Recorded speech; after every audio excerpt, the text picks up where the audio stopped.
প্রিয় শিক্ষার্থীবৃন্দ, এসএসসি আইসিটির তৃতীয় অধ্যায়ের সংখ্যা পদ্ধতির এমসিকিউ নিয়ে আজকে আমরা আলোচনা করব। তাহলে এখানে কি লিখছি দেখো, বাইনারি সংখ্যা 4টা 1 এর দশমিক মান কত?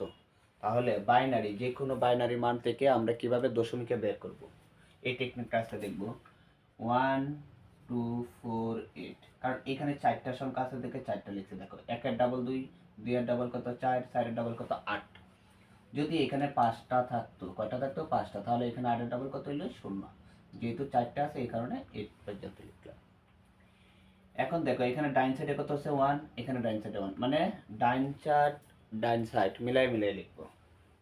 তাহলে এখানে 1 1 1 1। এখন আমার বুঝতে হবে কোন কোন ঘরে 1 আছে। তাহলে যেই ঘরটায় 1 থাকবে সেই ঘরটায় কি হবে, যোগ হবে। তাহলে এখানে দেখো 8 এর ঘরে 1 আছে, 4 এর ঘরে 1 আছে, 2 এর ঘরে 1 আছে, 1 এর ঘরে 1 আছে। তাহলে যোগ হবে কি, 8 আর 4 কত 12, 12 2 14, 14 কত 15। তাহলে কি হবে, 15 হবে কি আনসার। আমরা আবার এখানে করতে পারি।